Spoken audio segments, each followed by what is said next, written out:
you're just saying fuck it to everything. Right. Case in point, I had a friend who entered because there was a male hot body contest as well. Sure. So you would do that as well. One of our buddies was like steroid guy, you know, just juicing like I want to be spring break king. He was a fucking frat star. Like I want to be the king of spring break. Sure. His main concern about going to spring break was winning the hot body competition. Like that was all he was concerned about. He took a cock sock, it was called. Sure. Cock sock. Full of drugs down to Mexico. This was pre 9/11. Right. Right before it, maybe a year before 9/11. Took a cock sock, which is a contraption that you strap around your body. It looks and feels like a jock strap or a thong. Okay. But it has this cotton elephant trunk on it that goes over your penis. And you might ask yourself, Ross, why is there cotton in it? It's to fit the drugs in there to go through, so you could walk through security with all your drugs. You weren't getting, it wasn't the rocks in the building, you know, Rockefeller sign above your head as they scanned you. You could just walk through the metal detectors and get on about your life. Right. And he took a cock sock full of drugs. Okay. But I'm talking hardcore shit. Sure. What happened? He was into lemons. So you've seen Wolf of Wall Street. Yeah. Obviously, everybody else has either. And everybody who saw that movie was like, shit, I wonder what lemons were like back in the day. Fucking intense. I mean, they're horse tranquilizers. So just to break it down, if you think, no matter how great you are at doing drugs, for you to take a horse tranquilizer, forget and be a normal functioning citizen of the United States, you can fucking forget about it. Right. He was into lemons, and he had I would say he was on the Shire side. Oh. Shire side. Sure. Of life. So the lemons help ease his mind as far as the hot body contest was concerned. And he knew when his day was, like it was on a Wednesday, because that was when he was going to win the most money. He was working out hardcore, but he just didn't have the stage presence. Just didn't have it. It was like a jilted walk. It was kind of just like nervous. A lot of nerves. A lot of Blake Shelton moves. Yeah, and when you do steroids and you get a body that ripped that quickly, you're not really sure what to do with yourself or your arms or sure you didn't have time to grow into it. And you're not used to it yet. So you don't know when to flex or when to be the man on the beach, you know, the BMOC, if you will. Yeah, so he took a lemon. He dropped a lemon before he got on stage. There you go. And he goes, man, I'm fucking nervous. Right. I want to win so bad. And I was like, man, it's so hard not to say his name. Because he went on to have like the ultimate spring break job too in life. And he's just fucking loaded now.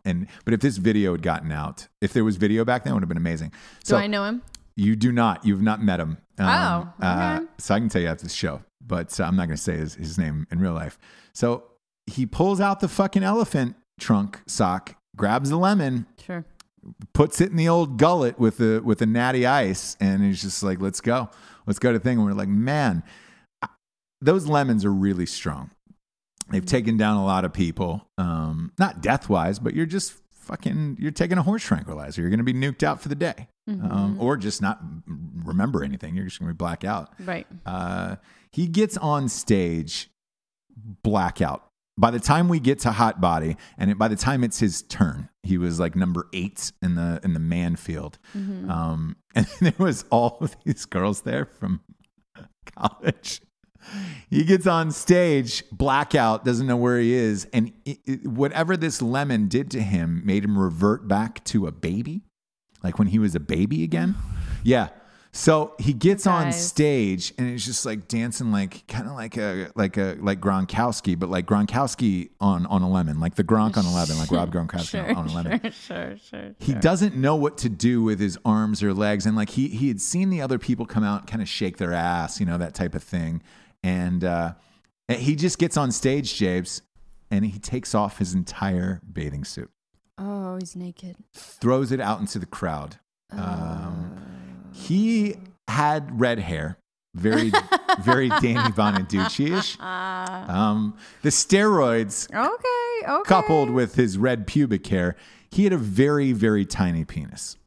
Very, very tiny penis. Oh. Yeah. So, in keeping up with the reminder that I told you, he reverted back to a baby. Mm-hmm. He didn't know what to do once he was in the middle of the stage without any pants on. Because he not only didn't have a shirt on, he didn't have any pants on, and he's just staring at the crowd. The music is going around the world, around the world. Better off alone. Yeah. So he just stands there, looks at everybody, shrugs his shoulders, and starts tugging on his penis like a child. Yeah, like a 1-year-old, 2-year-old, this is and a sad story. It's a great story. Everyone erupts. I mean, 1,000, 2,000 people erupt in laughter. And he's just he's pulling on his penis, but groaning too. So he's like, no. And you can hear these audible groans from the crowd. Girls are, when that uncomfortable, like you feel it now, that awkwardness that you feel where you turn your head and you're like, oh my God, there's no way this is happening. Please put your clothes on, just get off the stage, put your clothes on, get off the stage. It got so fucking weird. And in Mexico, like they let you do that. Like, all right, cool. You've got your cock out. Well, they do care up until a certain point. So like 2 minutes had passed. He's in the middle of the stage, buck naked, just tugging on his penis, and his balls, but pulling on his balls like they were like he had never seen them before. Just like tugging on the skin. And you were like, oh my God. But this is a moment. We're trying to get him off the stage. That's what I was going to say. This is a moment where you did not protect your buddy. We did. Because once the laughter subsided. Get up there and get him off. Yes. But that was the one rule that you're not allowed to do during a hot body contest is jump on stage or you get thrown out. So like we're coaxing him from the crowd of like, hey, just get down off the stage. Like we're right here. And he's just far enough out of our grasp. We can't grab his leg or anything, nothing. So these 2 security guards had to come out on stage. They stopped the music. Around the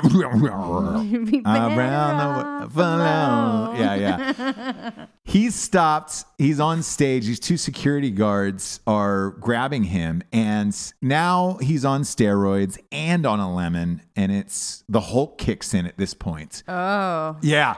And he is throwing these security guards around like they're fucking tiny little babies themselves. Sure. He's defiant. He wants to be on that stage, and all of that. And they're like, bro. Then they finally let us on the stage. Okay. They were like, hey guys, can you come and get whose man's is this? Sure. Whose fucking man's is this? Come get him off the stage. Sure. So we get him off the stage, and he's still like, he doesn't know where he's at or what's going on. And all he keeps saying is, did I win? Oh, did I win? But in like a baby tone of like, honey. did I win? Did I win? And he was like, we were like, no, you didn't win. You did not win. You didn't win this time. Well, define win. Do you know what I mean? Is what I would have said to him. Define win, my friend, because now in my mind, hearing it, he did win. So we get him back to the hotel, and we're like, hey man, you should probably just sleep this off. Like you're on a full lemon. Sure. It's lights out for you the rest of the day. Mm-hmm. Like you're good to go. You can live to fight another day tomorrow. You know what I'm saying? And he was just like, no, this is fucking bullshit. I didn't win. I don't deserve to sleep in my bed. I don't deserve that. I deserve to sleep on the porch, on the patio. And we were like, great. Hey. You can sleep on the patio. If you think that, he's like, if I didn't win, I don't deserve to sleep in a bed. Like that's for normal people. I sleep on the patio. Fine by me. So he's like, great. Grabs his pillow off the bed, takes the comforter off the bed in the hotel room, and then casually walks right through the screen glass door. The glass? The glass. Broke it, shattered, 5,000 pieces. And it was like that breakaway glass. So like, he was bleeding a little bit, but not, it was more like a few cuts, nothing gapes, gashes anything else, whatever. Put the pillow down outside in all of the candy glass and all of the shards. Put the comforter down over it, over the glass. Put it over himself. Went to sleep. Yeah, went to sleep. We went back out. Like, he was fine. We went back out. Came back and checked on him like an hour later. Still out. Matter of fact, he stayed out from about 5 p.m. until about 10 a.m. the next day. On a lemon, he was gone. Gone. Woke up buck naked. Cuts on his hands, face. On a porch full of glass. On a porch full of glass with a pillow. Walking on. Oh, yeah. Glass. Yeah. I've got a 90s song for any situation. You really do. I really do. Go ahead. Well, he wakes up and he's scared, which is well he should be. You guys did not look after him in this instance. Why is he waking up scared? Because we were in the room. So when he woke up, we were there. We were there for him. To get him through his whole shit. So he woke up and was like, "Where the fuck am I?" And we were like, "Hey man, you're here. You're in the hotel or whatever." And he was just like, "What?" I mean, imagine waking up buck naked with a comforter over thousands of shards of glass. You're cut and you're naked and you don't remember anything from a good 24 hours at this point. Yeah.